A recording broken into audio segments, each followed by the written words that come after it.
नमस्कार किसान भाइयों बहनों, दूरदर्शन किसान की खास पेशकश कृषि दर्शन में स्वागत आप सभी का। मैं हूं आपके साथ अदिति शर्मा। हमारा ये कार्यक्रम खास है और क्यों है? क्योंकि इसमें हम खेती किसानी और साथ ही साथ पशुपालन से जुड़ी जानकारियां आप तक पहुंचाते हैं। जी हाँ, हमेशा की तरह हमारे तीनों सेगमेंट्स हम आपके लिए लेकर आए हैं, विज्ञान और किसान, कृषि, स्टार्टअप और फार्मिंग इंडिया। और इनके जरिए बता दें, बहुत कुछ बातें हैं जो हम आपको बताने वाले हैं। तो फिर आइए आज के अंक की हम शुरुआत करते हैं।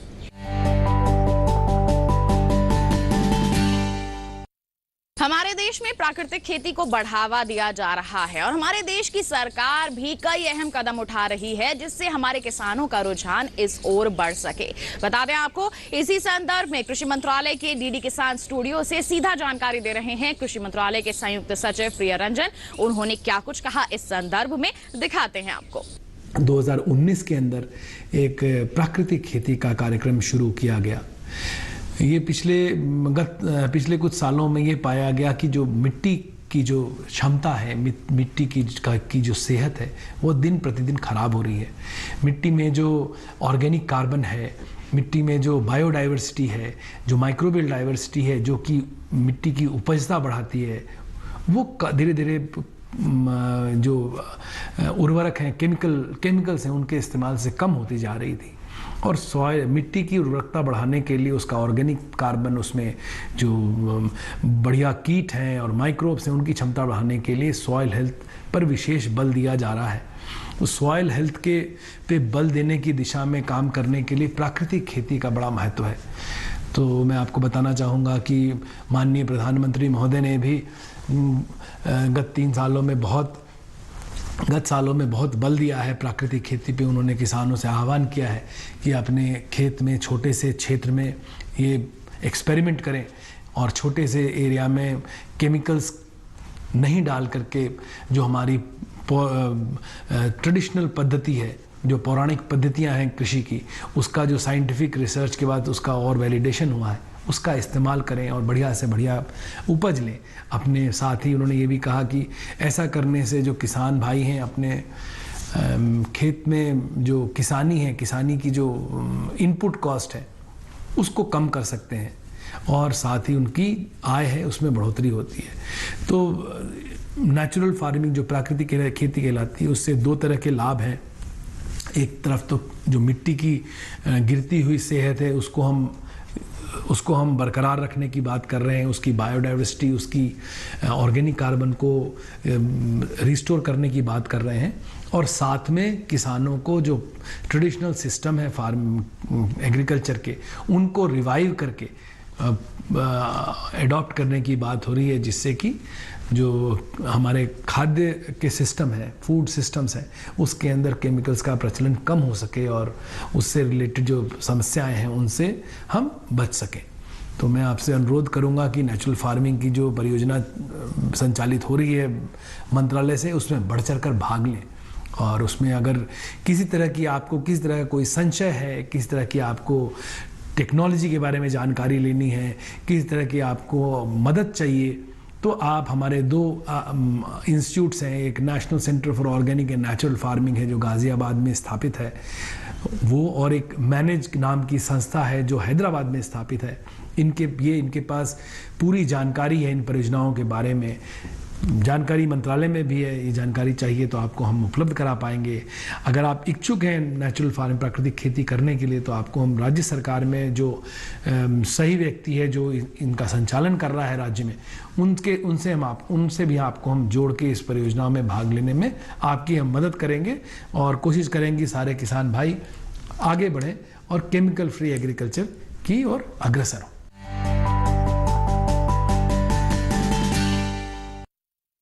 नजर डालते हैं हमारे सेगमेंट विज्ञान और किसान पर।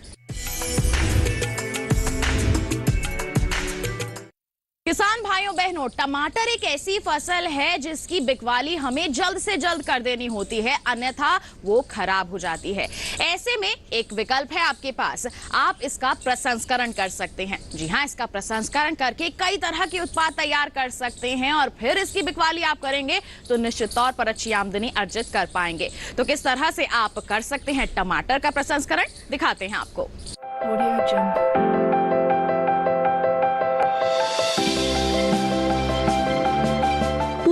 में करीब 45,82,000 हेक्टेयर पर टमाटर बोया जाता है। उत्पादन 15 करोड़ 5 लाख टन के आसपास है। उत्पादन के मामले में चीन के बाद भारत दूसरे नंबर पर है। यहाँ 865 हेक्टेयर पर टमाटर उगाया जा रहा है और पैदावार 17,000 टन के आसपास है। ये मात्रा विश्व उत्पादन का 11% है।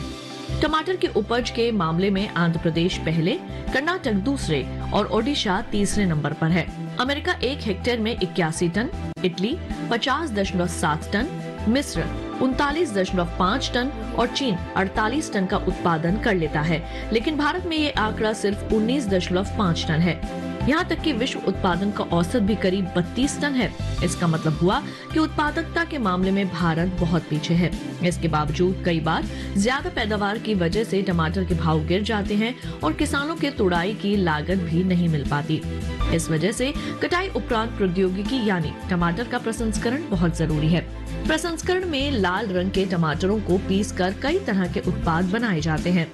भारत में पब्लिक प्राइवेट पार्टनरशिप यानी PPP के माध्यम से कई तरह के प्रसंस्करण उद्योग शुरू हो चुके हैं। प्रसंस्करण इकाई में हर क्वालिटी का टमाटर काम आ जाता है, बस वो काला और हरा नहीं होना चाहिए। अगर इस तरह का कोई टमाटर आता है तो उसे छांट कर अलग कर दिया जाता है और फिर उन्हें धोकर बेल्ट की मदद से क्रशर में डालते हैं। यहाँ एक बार फिर उनकी छटाई होती है और खराब टमाटरों को निकालकर बाहर कर दिया जाता है। क्रशर मशीन टमाटर को पीस देती है। अब पिसे हुए द्रवण में बीज भी हैं और छिलके भी। यहाँ से इसे प्लम्पिंग मशीन में ले जाया जाएगा। ये मशीन बीज और छिलकों को अलग कर देती है। अब हमारे पास शुद्ध पल्प है जिसे कॉन्सेंट्रेटर में ले जाया जाएगा। यहाँ 28 ब्रिक का टमाटर पल्प तैयार होता है। इसके बाद टमाटर पेस्ट स्टरलाइजर में भेजा जाता है। यहाँ से पेस्ट को पिलर की मदद से बैगों में भर देंगे। इस प्रक्रिया में भारी मात्रा में पानी निकलता है। ये पानी पोषक तत्वों से भरपूर है और फसलों की सिंचाई में काम आता है। प्रसंस्करण के बाद प्राप्त पेस्ट को बोतलों में भर लेंगे। ये पेस्ट जल्दी खराब नहीं होता और इसे लंबे समय तक इस्तेमाल किया जा सकता है, बल्कि इससे कई तरह का उत्पाद तैयार किया जा सकता है। किसानों को मनचाहा भाव चाहिए और प्रसंस्करण कंपनियों को अपनी जरूरत के हिसाब से फसल। यही वजह है कि PPP मोड में टमाटर का प्रसंस्करण कॉन्ट्रैक्टर फार्मिंग के जरिए किया जा रहा है। कंपनियां मिट्टी की जांच से लेकर दवाओं के छिड़काव तक हर कदम पर किसानों का मार्गदर्शन करती हैं। ऐसा नहीं है कि सारा टमाटर कंपनियां खरीद लेंगी। अगर खुले बाजार में ज्यादा रेट मिल रहा है तो किसान 25% फसल वहां भी बेच सकते हैं और बाकी 75% कंपनी को। इतना ही नहीं, अगर उत्पादन बहुत ज्यादा हो गया है तब भी कंपनियां कम से कम 75% फसल खरीद लेती हैं। तो ये था सेगमेंट विज्ञान और किसान। बता दें इसी के साथ कार्यक्रम में वक्त हो चला है एक छोटे से ब्रेक का। आप कहीं मत जाइए, हम जल्द ही हाजिर होंगे। बने रहिए दूरदर्शन किसान पर, देखते रहिए कार्यक्रम कृषि दर्शन।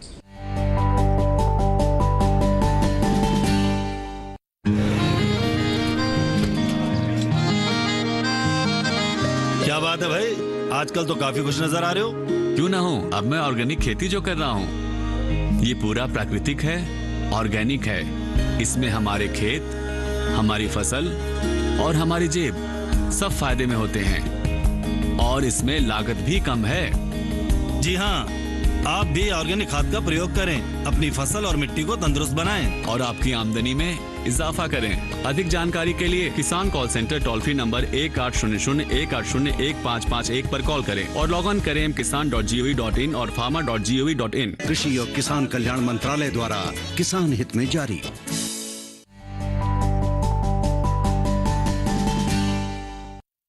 ब्रेक के बाद दूरदर्शन किसान के कार्यक्रम कृषि दर्शन में आप सभी का फिर से स्वागत। आइए अब नजर डालते हैं कृषि स्टार्टअप सेगमेंट पर। किसान भाइयों बहनों, जैसा कि हमारे सेगमेंट का नाम है कृषि स्टार्टअप, हम अलग अलग स्टार्टअप्स की जानकारी ही इस सेगमेंट में आप तक पहुंचाते हैं।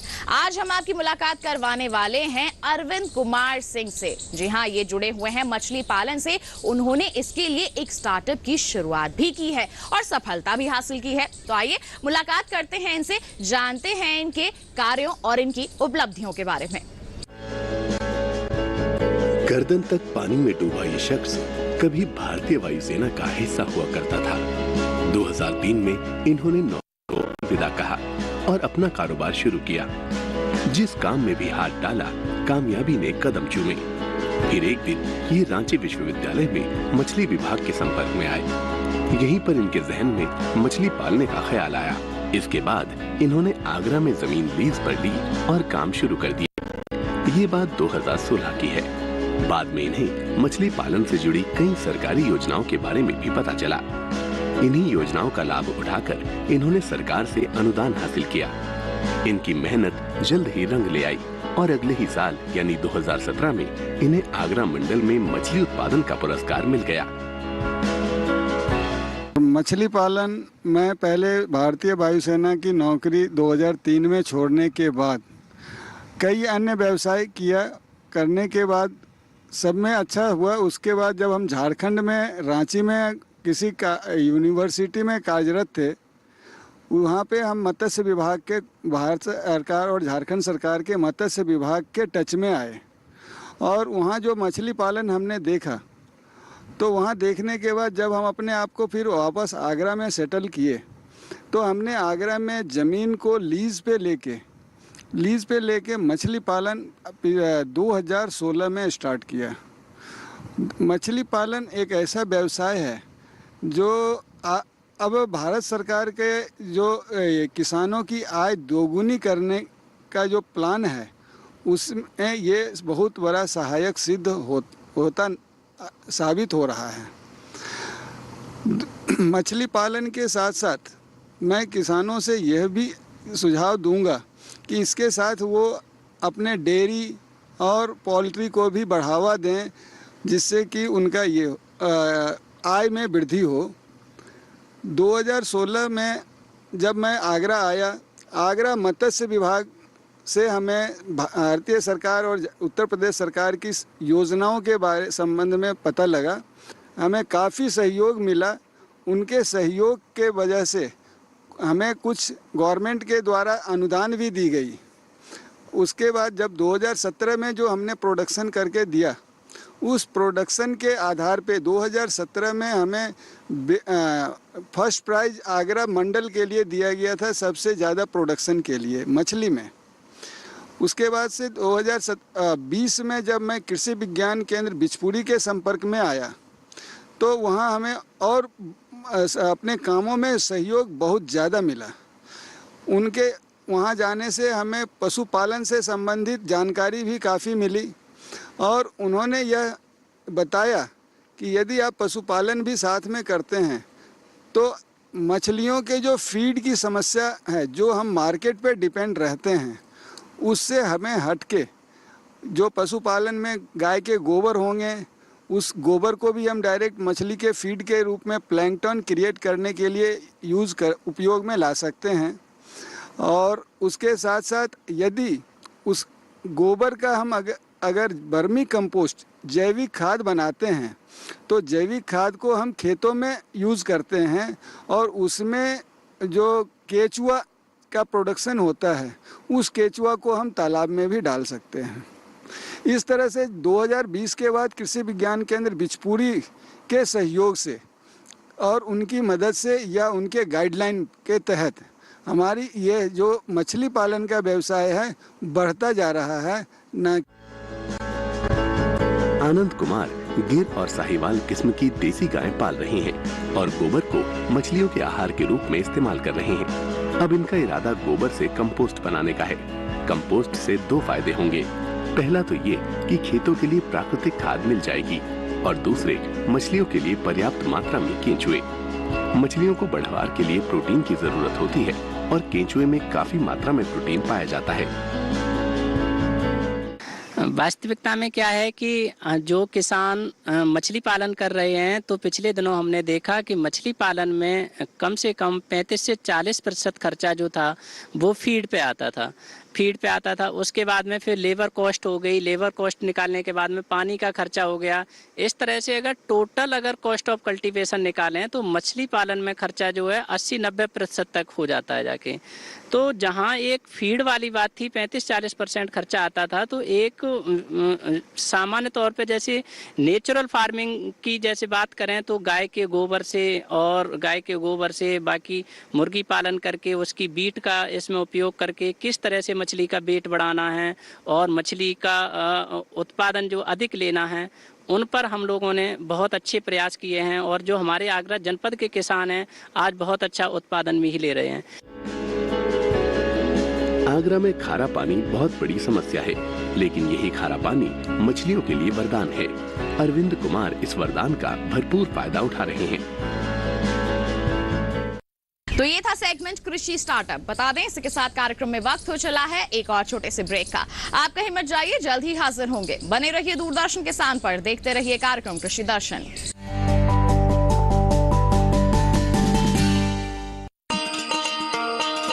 किसान भाइयों गांठ बांध लो, गांठ बांध लो, बात बहुत है काम की, समृद्धि के पैगाम की। मिट्टी के मिजाज को समझो, मिट्टी के हर राज को समझो, मिट्टी की तुम जांच कराओ, मुफ्त सॉइल हेल्थ कार्ड ले जाओ। कभी मुनासिब बीज लगाओ, सही किस्म की खाद ले आओ, जितनी जरूरी उतनी डालो, सही मात्रा खुद पहचानो, इसको अपना मंत्र बना लो, मिट्टी की सेहत को जानो। बात बहुत है काम की, कम लागत अधिक वरदान की। किसान भाइयों गांठ बांध लो, आज ही मिट्टी की जांच कराएं, राज्य सरकार के कृषि अधिकारी से संपर्क करें और मुफ्त में सॉइल हेल्थ कार्ड पाएं। कृषि और किसान कल्याण मंत्रालय द्वारा किसान हित में जारी। ब्रेक के बाद दूरदर्शन किसान के कार्यक्रम कृषि दर्शन में आप सभी का फिर से स्वागत। अब कार्यक्रम में दिखाते हैं आपको हमारा सेगमेंट फार्मिंग इंडिया। हमारे किसान कड़ी मेहनत करते हैं, तब जाकर उन्हें अपनी अच्छी उपज मिलती है, लेकिन अगर उस उपज के सही दाम ना मिले तो क्या फायदा। ऐसे में हमारी सरकार ने एक महत्वपूर्ण कदम उठाया है। ई-नाम एक ऐप की शुरुआत की है, जिससे आप घर बैठे बैठे ही देश की अलग अलग मंडियों में क्या मंडी भाव चल रहा है वो जान सकते हैं और उसके अनुसार आप बिकवाली भी कर सकते हैं। तो आइए इसी ऐप के बारे में विस्तार से आपको जानकारी देते हैं हमारे सेगमेंट में।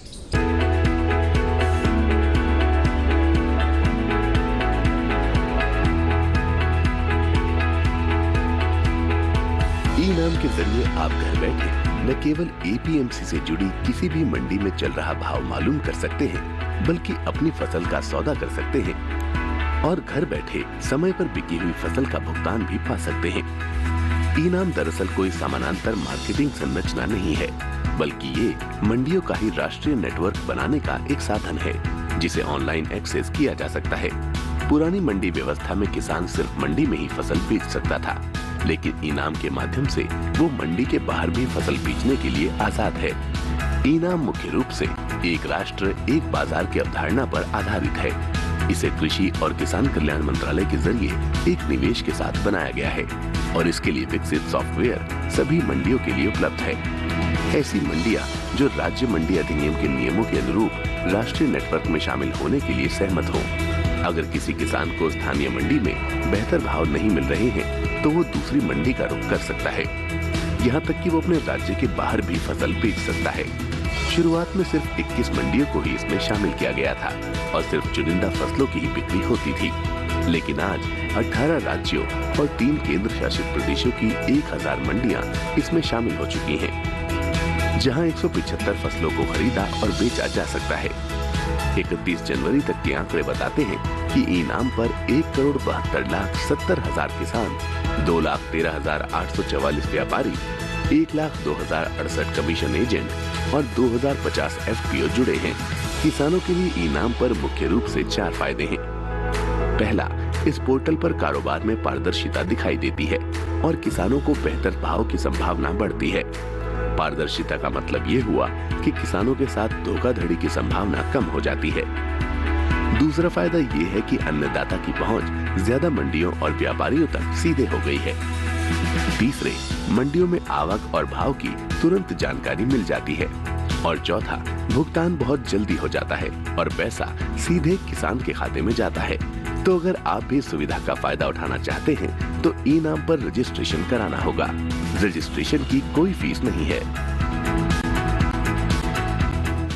जल की महत्ता हम सभी को पता है। अगर हम जल को व्यर्थ कर देंगे तो आगे चलकर हमारे लिए क्या बचेगा। ऐसे में जरूरी है कि हम रोजमर्रा के उपयोग में भी उसकी बचत करें और साथ ही साथ जब हम खेतों में काम कर रहे हो तब भी उसको संतुलित मात्रा में ही इस्तेमाल करें। और इसके लिए भी हमारे देश की सरकार ने एक अहम योजना की शुरुआत की है जिसका नाम है प्रधानमंत्री कृषि सिंचाई योजना। इसके अंतर्गत सिंचाई की अलग अलग पद्धतियों के बारे में जानकारी दी जाती है, मदद दी जाती है। आइए इसके बारे में आपको बताते हैं हमारे सेगमेंट फार्मिंग इंडिया में।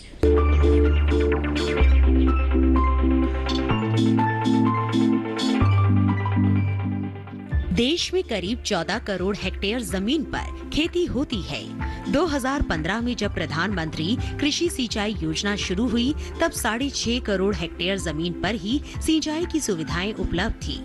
इसका मतलब ये हुआ कि आधे से भी ज्यादा जमीन बारिश के पानी पर निर्भर थी। जाहिर है वर्षा आधारित इलाकों में पैदावार कम होती है और किसानों को खेती से उतना लाभ नहीं मिल पाता जितना मिलना चाहिए। प्रधानमंत्री कृषि सिंचाई योजना का असल मकसद हर खेत तक पानी पहुंचाना है। यह अम्ब्रेला स्कीम है और इसमें मुख्य रूप से 2 घटकों को शामिल किया गया है। त्वरित सिंचाई लाभ कार्यक्रम यानी AIBB और हर खेत को पानी के भी 4 उप घटक हैं, जैसे command area development, surface miner irrigation, जल निकायों की मरम्मत, नवीनीकरण और बहाली तथा चौथा भूजल विकास। इसके अलावा सिंचाई योजना में दूसरे मंत्रालयों के भी 2 घटकों को शामिल किया गया है। पहला घटक प्रति बूंद अधिक उपज है जो केंद्र कृषि मंत्रालय के कृषि, सहकारिता और किसान कल्याण विभाग की ओर से कार्यान्वित किया जा रहा है। दूसरे घटक का नाम वाटरशेड विकास है। इसका कार्यान्वयन ग्रामीण विकास मंत्रालय का भूमि संसाधन विभाग कर रहा है। सिंचाई योजना का उद्देश्य खेत तक पानी की पहुंच को बढ़ाना और सुनिश्चित सिंचाई के तहत खेती योग्य क्षेत्र का विस्तार करना था। इसके अलावा खेत में पानी के उपयोग की दक्षता में सुधार करना और स्थायी जल संरक्षण प्रथाओं को पेश करना भी इसमें शामिल था। पानी की बचत इस योजना का बहुत महत्वपूर्ण पहलू है। 2020-21 के दौरान इस योजना के तहत 9,38,000 हेक्टेयर फसलों को सूक्ष्म सिंचाई के तहत लाया गया। इसमें टपक और फव्वारा दोनों तरह की सूक्ष्म विधियां शामिल है। 2021-22 के लिए हर खेत को पानी के अंतर्गत 899 करोड़ रुपए के बजट का प्रावधान किया गया। प्रति बूंद अधिक उपज के लिए 4,000 करोड़ रुपए को और वाटरशेड डेवलपमेंट के मद में 2,000 करोड़ रुपए का प्रावधान किया गया है।